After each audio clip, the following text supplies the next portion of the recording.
WFP is aware that we needed to forge strategic alliances with those who have the expertise, and we were very lucky actually to establish that strategic partnership with IDS.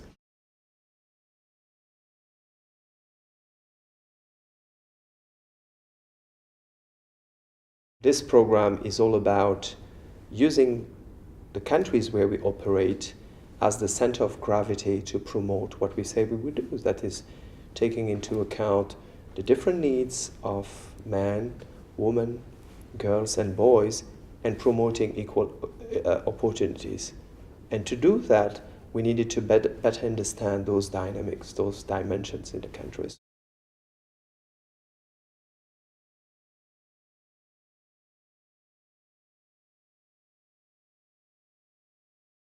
So this program is helping us really through a very participative approach to learn from what is happening.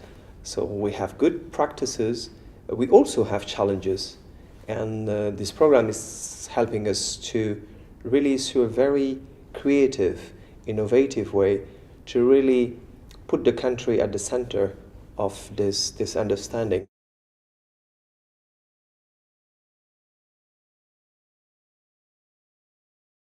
This could serve as a lesson not only for the country, but within the region, and inform a better strategic and operational way of assisting the people we serve.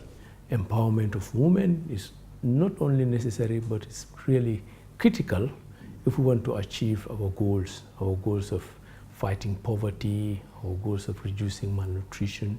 So this project is very important. It's about gender, it's about helping us to mainstream gender issues, talking about parity, very fundamental, very important. We've achieved a lot, and I think that perhaps when we started there were very high expectations that we would have all these massive impacts and that everyone would start kind of integrating gender in this really kind of systematic way, and that we'd have all these amazing findings. I do think we've got some amazing stuff, but it hasn't necessarily materialised in that way.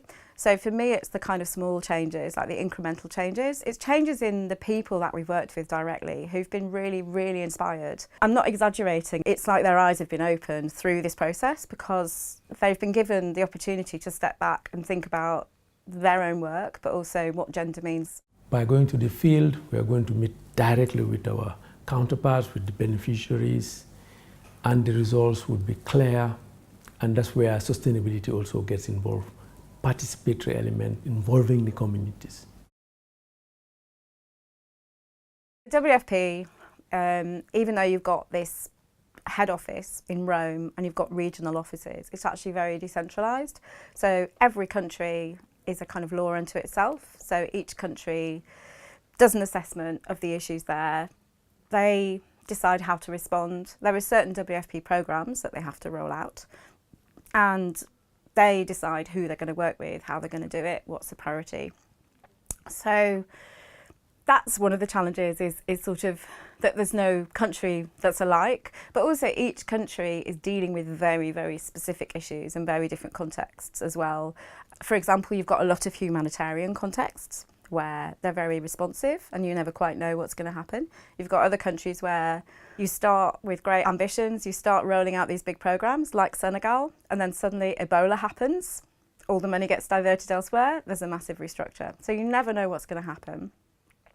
There are famines, you know, there are wars, there are all of these things that happen that are constantly there. So WFP is a very operational organisation as opposed to a lot of other UN organisations, so it's dealing with this on a daily basis. The other thing which has been a challenge, I guess, for this programme is that there are different personalities, there are different people who are managing the programmes. So some of them are very sympathetic to the gender issues and place high priority on that, others not necessarily. Then the other issue is you could have somebody there who's very sympathetic and working with you in a really effective way, and then they move. So there's a lot of organisational movement where you're working with staff who are very committed, you know, completely on the same page as you, and then they get moved somewhere else or they decide to move. So all of this creates quite a sort of fluid situation which I think has been a major challenge for us. But it's the way that WFP works, so that's the reality, and we just need to deal with it, really. One of the main reflections that I've had on what the staff themselves took away from our process was actually having the space and time to come together to reflect on gender equality and gender equity within the work that they're doing. Creating a space, which we did in the Participatory Action Learning workshop, to have people from different parts of the organisation, different professional areas, from administrative and support services to programming to operations, as well as senior management and leadership, to come together with partners, local organisations who are implementing the programming that WFP is doing, and to actually just talk to each other about what we do, why we do it, what are our goals, and how does gender come into that? What do we mean by gender equality? How is that informed by our different starting points and positions as men, as women, as coming from different parts of the country or being international staff? And how does that inform what we do and why we do it? So ultimately, even just creating the space to have that conversation in and of itself, I think, was really valuable. And the methodology that we used to do that was actually one of the things that people fed back from the workshop itself as being really valuable for what they could take away from that experience, and seeing how they can create new spaces in their own work to have that process of reflection.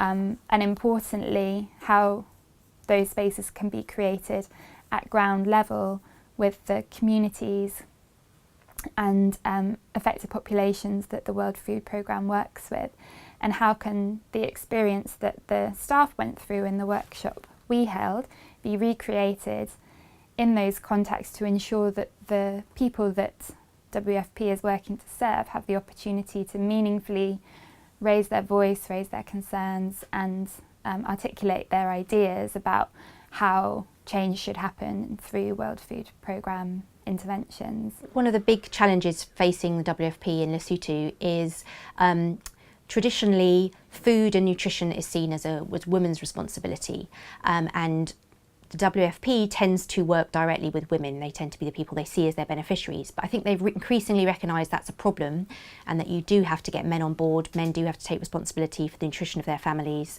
and also that they miss men by doing that. You know, there are lots of men who might be living on their own and are not being targeted. So they recognise they need to get men more involved, but they're finding it really challenging because of the traditional stereotypes that exist in WFP. So that was a big problem for them. So we've had workshops with the participation of staff from across actually the programmes and from administration and all parts of the organisation. And those kind of 2-day workshops, the feedback we've had at the end of those workshops has been overwhelmingly positive. A lot of that feedback is along the lines of, it's just so great to have the time and space to sit and reflect.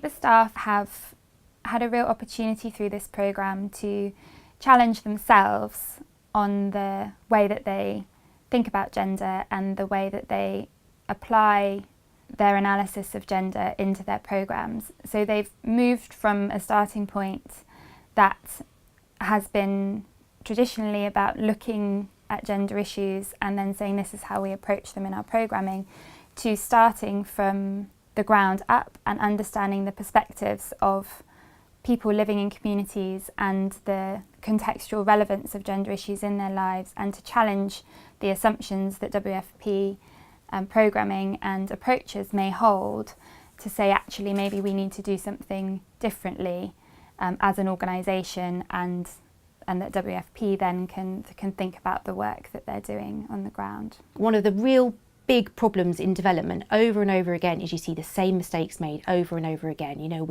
we've been doing this for 60 years, and one of the things I find frustrating as an academic is that we're very good here at pointing out problems, but then those problems get kind of made again and again and again in practice, because you often get people kind of trying to reinvent the wheel.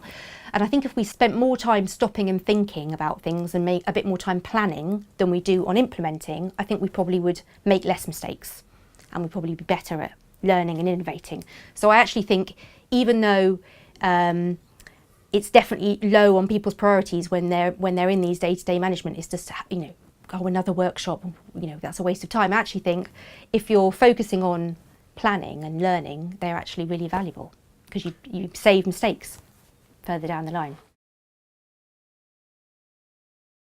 There was a Food for Assets programme where they tried to combine giving out food in exchange for community members building assets, and in particular they were looking at sort of combating deforestation, so planting trees.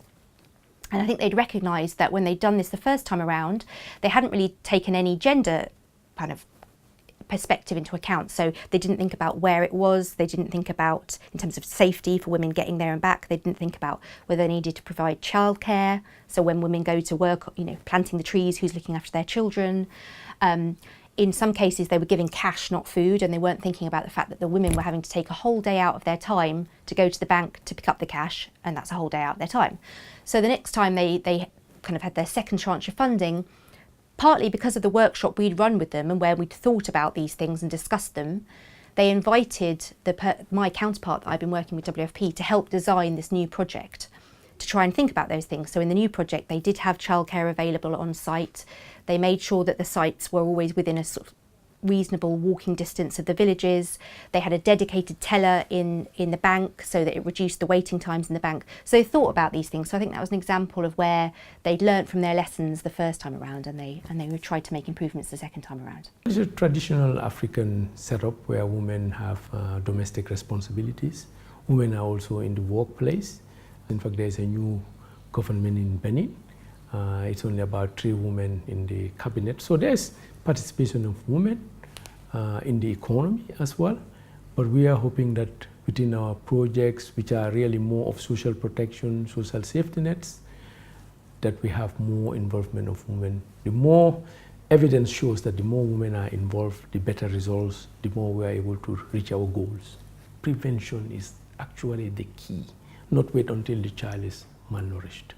And then also in the schools, working with the women, we make sure that there is participation of women, interventions that might discourage women, identified things like providing latrines. We provide latrines for boys and girls, uniform, also trying to reduce dropout of girls in the schools. These are all interventions that can really help us to have gender parity and equal participation of women. We've scratched the surface. I mean, the thing about World Food Programme is it's huge. There are 99 countries that they're in. And I think the risk really is that this will just become confined to the few countries that we've worked in. And our aspiration really is for this to be a kind of movement that goes throughout World Food Programme and really has an impact for the whole organisation. So there's a kind of ripple effect, and there's that people feel inspired by what they're seeing happening in the countries, and they want to do similar things, and they want to take up some of these processes. And we want to see some of these processes embedded in the way that WFP works as well, so that when they're doing their evaluations, they're not just collecting high-level survey data, they're actually talking to people and getting the stories and making that part of their evaluations. The last part of this phase will be about reaching out, so external facing, talking to other UN agencies, talking through our experiences. And yeah, we feel that we've got a really good approach to organisational learning around gender mainstreaming that's very simple but effective, and it's made a difference. When we involve the communities, it becomes more sustainable, and then the program benefits are more longer lasting. That's the whole idea of this project, mainstreaming with a participatory action learning element. Well, we hope that this program is the spark that will ignite the barrel, right? It's about making sure that those countries who have accepted to join this initiative really are role models. They show how this has changed, bring about the change they wanted to see in their programs. And we hope that will inspire others. We had already very promising results during the first phase. This has been also inspiring other countries who joined during the second phase. We really think that they could, through peer learning, is very important that the learning is deeply rooted in where action is happening. In our country office, they're able to establish those bridges to talk together.